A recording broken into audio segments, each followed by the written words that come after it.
Hello first years, we are meeting again. So we have completed with enzyme inhibition on this platform, and we are coming to the next and the last part of enzymes, which is regulation of enzymes. So today I am going to cover regulation of enzymes. So before going to the topic, I would like to talk about what exactly is regulation. If I would have been in the class, I would have asked what is regulation English meaning. The English meaning of regulation is control.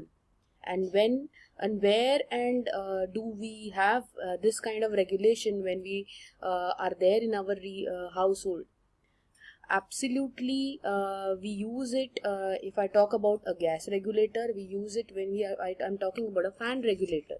Yes, when I regulate a fan, I have a choice by myself to regulate it to a slower speed or regulate it to a higher speed. So fan regulator helps us to maintain or to alter the speed of my movement of my fan. Likewise, enzyme also are regulated. However, you will agree to me that we voluntarily cannot switch on or switch off or regulate what is done by the enzyme in my body, may it be any kind of metabolism or anabolism or catabolism. I do not have a switch on or switch off button in my body which I will regulate the enzyme, by which I can regulate the enzyme voluntarily. It's not possible. And hence regulation of enzymes which is happening in my body involuntarily on its own helps in normal functioning of my body. So for normal functioning of the body, how are these enzymes located, where are they located, how do they work? That is what we are going to see in the regulation or metabolic regulation of enzymes. Okay, so going to the next slide, I would like to show you that what is this. This is a cell. So cell structure will have all these 1, 2, 3, 4, 5, 6 items. Everybody knows what are the different parts of the cell. What are the parts? Mitochondria, cytoplasm, centriole, Golgi apparatus, nuclei, etc. etc. So all my enzymes which are required for my metabolic reactions are present in all these organelles. However, when they are present in the cell organelles, they are compartmentalized. So what does the English meaning of compartmentalized say? Compartmentalized means that they are bifurcated into different places. So like in our college, when you all sit, you have a designated place for a first year, designated place for a second year, for a third year and final year. So whenever you come, you go to your own class and the normal classes scheduled from 9:45 starts. If at all we do not have a designated compartmentalized classes for you, every day you come and you think that okay, I have to go and sit in the second class, and you abruptly go and sit in the second class, there will be a chaos created. Every fine day you come and sit in any class and there is a chaos. So the normal function of the college would be hampered. No single class will start at 9:45, 100% sure. So which means that when my college is disciplined, when my college is compartmentalized, I am able to do the normal functioning of the college, or else I will have a lot of problems in the normal functioning.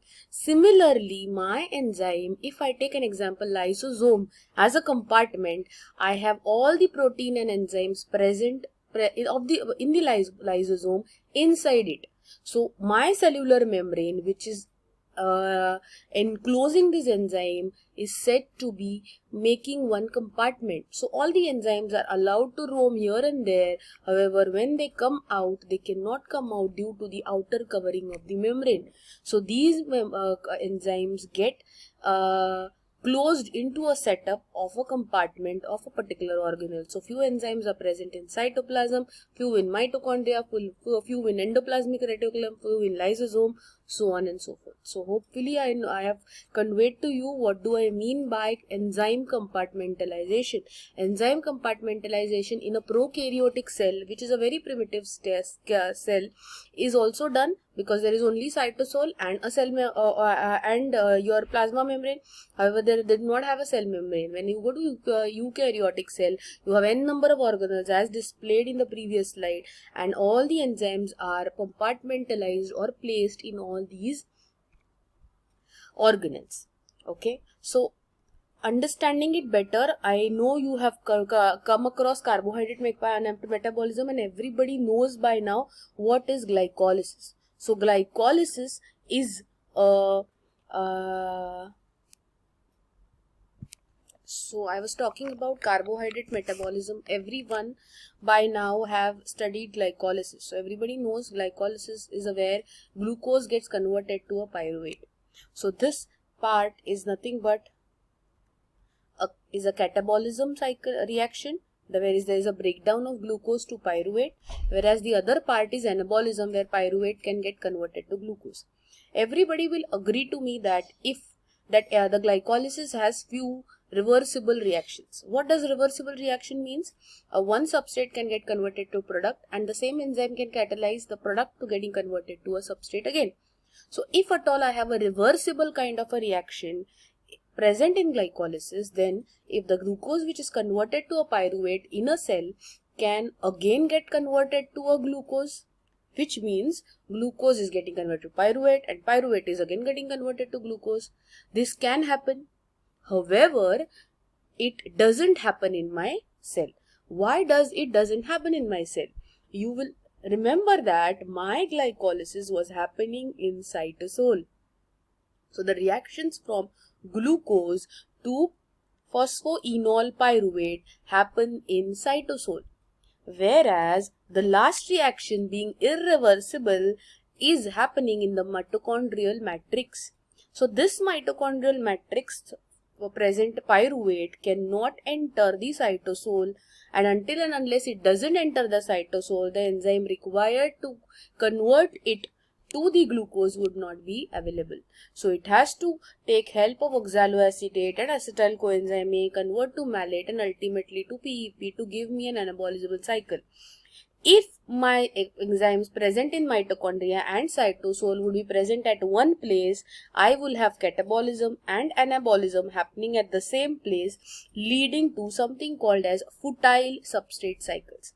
So my cycle would have been futile. Futile is of no use. So catabolism or anabolism हो रहा है continuously. So I am getting a pyruvate, I am again getting a glucose continuously, which means my substrate cycles happening are of no use, which means they are futile. So if a tall compartmentalization would have not been there, it would have led to a futile cycle.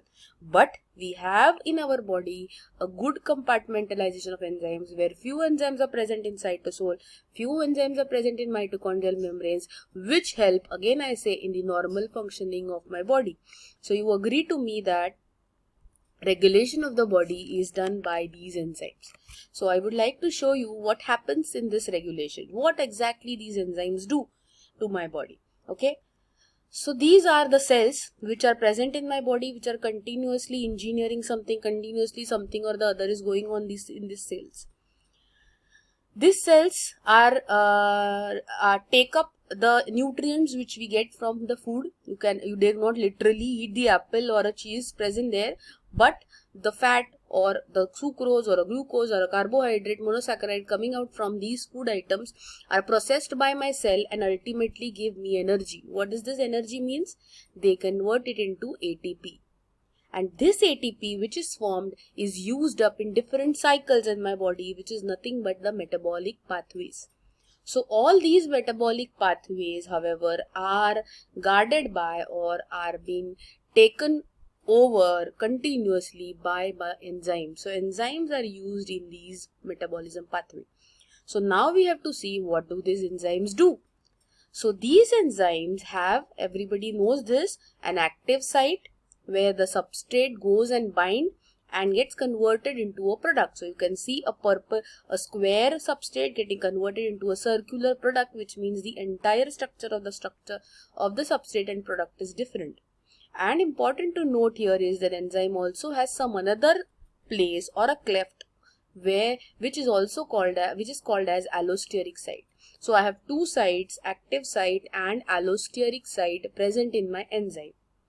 Now, if at all I have a metabolism cycle going on, you will see that your substrate gets converted into a product, by an enzyme which is in green, which is active, which later the product formed from that is acting as a substrate to the second enzyme, and which gets converted to a product, and later the last enzyme has a triangle as a substrate which gets converted to a product, which is my blue color trapezium, which means that the product is formed by the continuous processing of these enzymes in my metabolic cycle.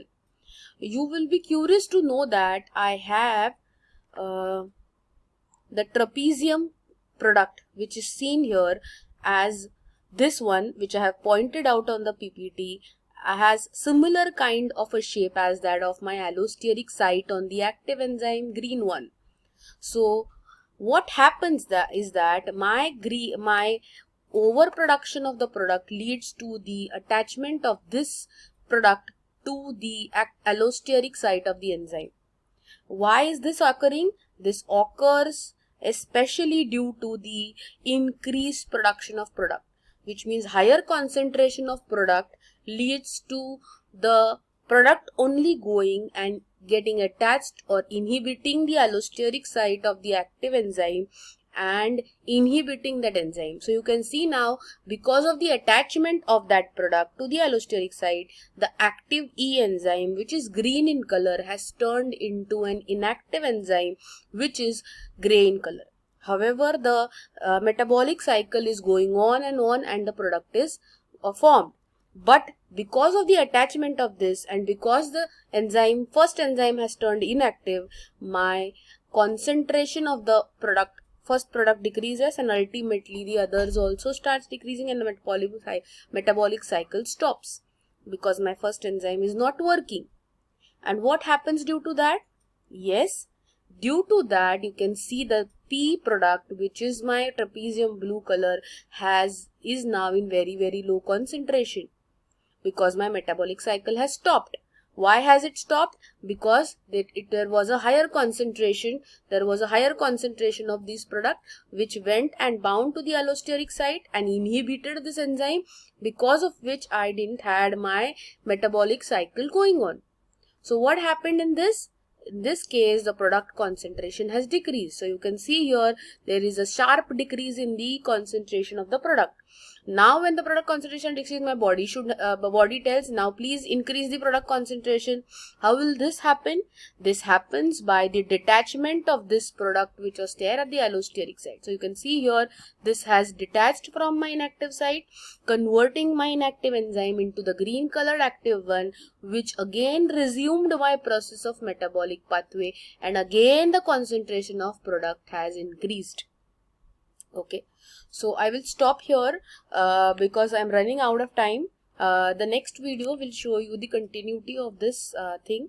So in this video we have seen what is regulation, the meaning of the word regulation. We have seen what is enzyme compartmentalization, and we also have seen how is regulation carried out.